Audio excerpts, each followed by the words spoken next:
I'll just go. So the time right now is 7 o'clock, and we had a whole list of questions, and we got through one. But regardless, putting that aside, I feel like this one question about relating Dharma to peace is really at the heart of what we're trying to kind of understand and learn together.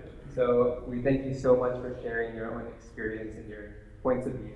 So before we go on, we allocated around 30 minutes of time towards audience question and answer. So please, if anyone has any questions to direct to a specific panelist or to the whole group, please do raise your hand and we'll have the mic sent to you. Okay, thank you. Yes.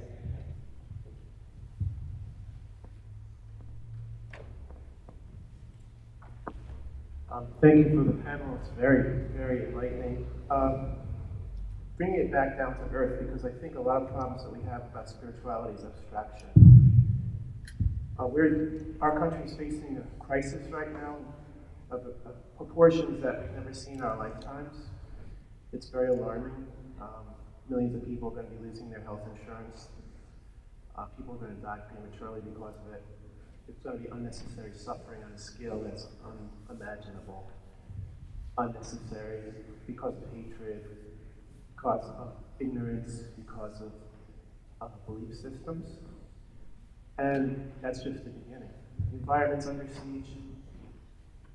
Civil rights is under siege. The court systems are under siege. It's just beginning. I don't want to sound like the end of the world's coming, but it does feel like that for somebody who's been following these things for over 40 years. And we've lived through a lot. But the question I'd like to make to the panel is, how do we apply what you just said in the arena of current events, public affairs? How do we not lose ourselves in the crisis that is slowly evolving before our eyes? On one hand, not to deny it, not to hide from it. On the other hand, not to also be consumed by it. And so my question is from a spiritual point of view, because ultimately this is a spiritual question. How in the world did we get here to this place? Is my first question. And second, how do we deal with it? Thank you. Thank you for that question. We have to deal with it at two levels, individual and as a society. I'm reminded of Thich Nhat Hanh. Thich Nhat Hanh, the Buddhist, Vietnamese Buddhist monk, who is a well-known teacher of mindfulness all over the world. When he writes in his early years in Europe, when there was this anti-war protests going on in the Greenpeace in those days, he said one thing which surprised me was how angry many of these peace protesters were. The contrast did not strike them. They said, yes, we are angry. It's a kind of righteous anger. But the fundamental contrast that you are working towards peace and you are not peaceful yourself. So peace within ourselves is something that we cannot overlook. You must work for peace from a center of peace. And that's what many of the Dharma traditions are very good at. They have multiple, I might say, technologies, methodologies of attaining peace within yourself. That's one. The second thing is, as a society, the Dharma traditions all originated in India.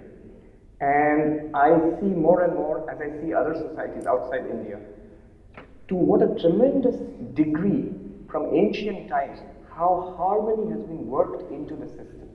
You see, somehow the ancient Indians learned the art of getting along together. This is very important. I mean, that's why such a diverse variety of views. I mean, we are all being nice here, but if you were to set out the differences between the traditions within Hinduism and then Hinduism and Buddhism, for example, you'd find wide differences. And how they all got along together, not for 1 century, 2 centuries, for millennia, for thousands of years. Not just the Dharma traditions. Christianity has been in India since the time of the apostles. Judaism has been there since 70 AD when the destruction of the temple in Jerusalem. Zoroastrianism has been there. And then Islam from the very beginning, at the time of the Prophet himself. So all of the Abrahamic traditions have also been there. And we got along, and still we're getting along in spite of enormous problems and differences. So that's another thing. We must learn from the Dharma traditions, how do you get along together? That's at the level of the society, right? An example would be the ancient art of philosophical discourse, the Vada traditions in ancient India, where you have enormous differences of view. The way of resolving them is, first of all, you don't have to resolve them. They are welcome to be different. You just have to understand. State your view, understand the other person's view. For example, there used to be these detailed scholarly disputations. They're called Vada discussions between different philosophical schools, especially the Hindu schools and the Buddhist schools, for more than 1,000 years after the Buddha. And that led to an enormous flowering of Indian philosophy. Very rich philosophy developed because of these discussions. An example, just one example, which you might apply today in 21st century America. When you are disputing whether it's an ancient Madhyamika and the Sankhya philosopher, or a Democrat and Republican in this country today, one of the primary rules was, I should listen to what you say, and then I should be able to repeat back to you what you said to your satisfaction before I give a reply. Often what happens is, when the other guy is speaking, I am thinking about a reply, which I'm going to give to that guy. I'm not really listening to that person. If I cannot repeat back to you, to your satisfaction, what you said, I've already lost the debate. That was one of the rules, and there are such wonderful rules about debate there. Yes.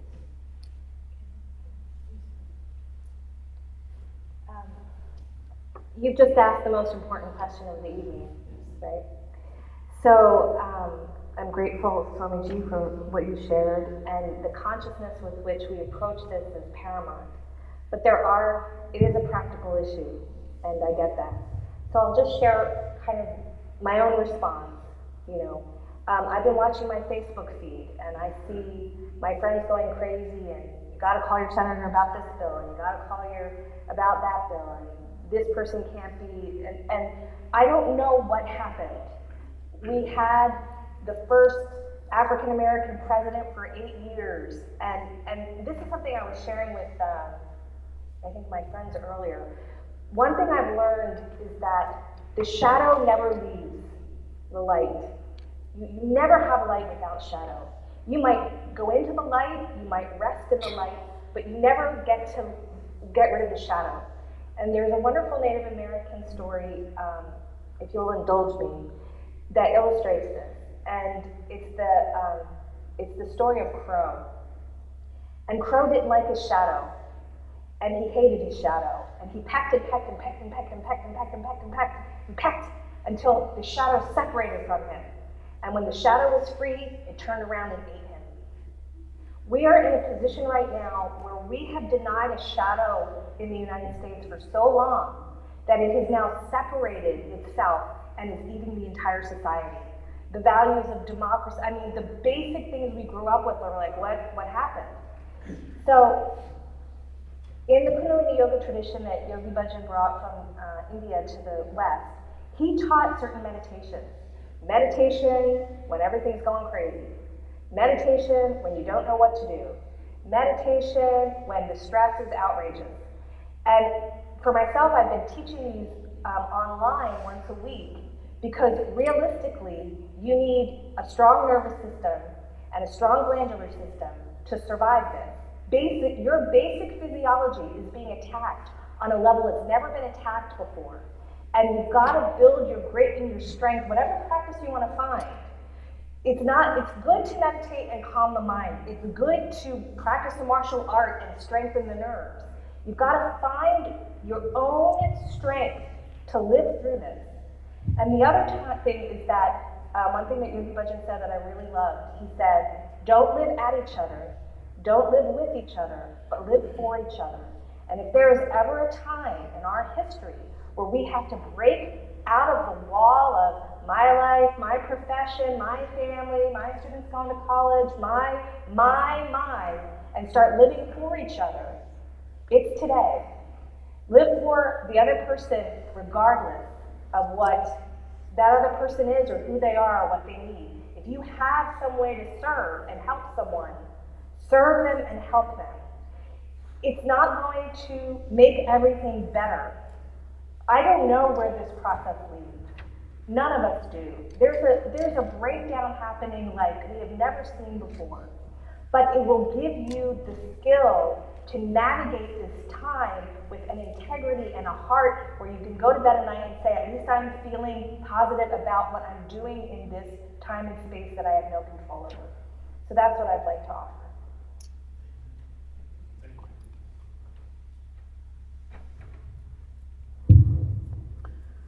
So the Buddha taught that the roots of individual suffering are greed, right, grasping, aversion, and ignorance.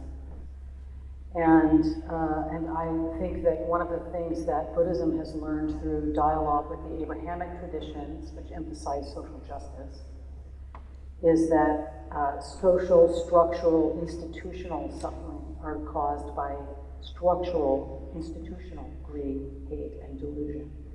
So we have to look at that as well, right? We can't just, gaze at our navels and think it's all going to be okay. We really do have to engage in the world. As we say in the central scripture of my tradition, form is emptiness, meaning that everything that we think of as separate and distinct fundamentally is inseparable, but also ultimate reality manifests in the realm of form, and we have, as the realm of form, and we have to engage there. So we do.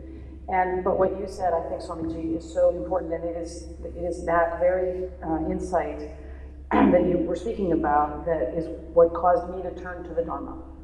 So in 1984, Ronald Reagan was running for re-election, and the moral majority was on the rise, right? This right-wing conservative movement, and it was a rough time to be a gay person.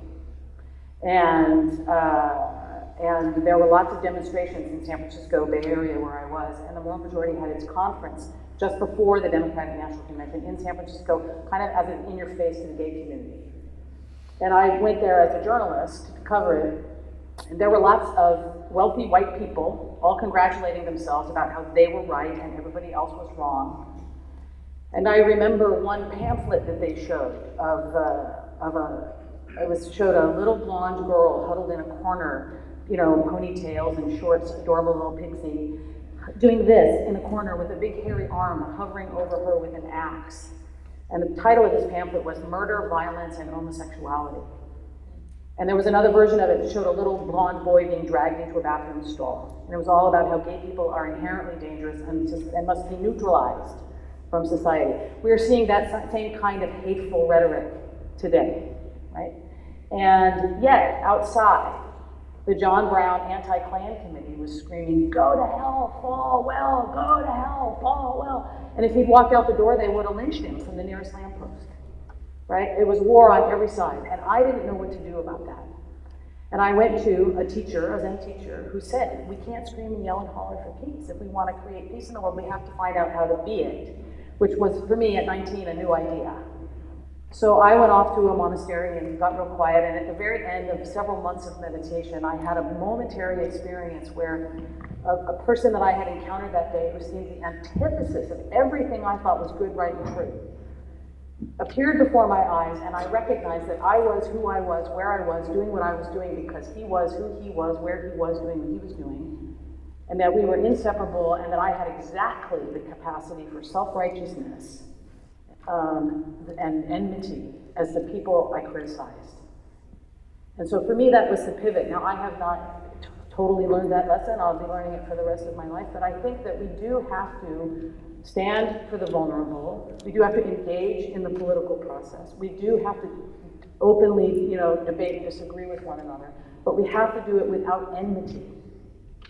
And that is not an easy thing when people are doing things that are terrifying and enraging to us. But that's the crucial thing. And the ways that I'm trying to just do it in my individual life, I'm trying to teach my students to deeply listen to each other across their differences, to listen, right? And to cultivate contemplative practice, to cultivate inner listening, and to teach them about structural violence and structural inequality and privilege and racism.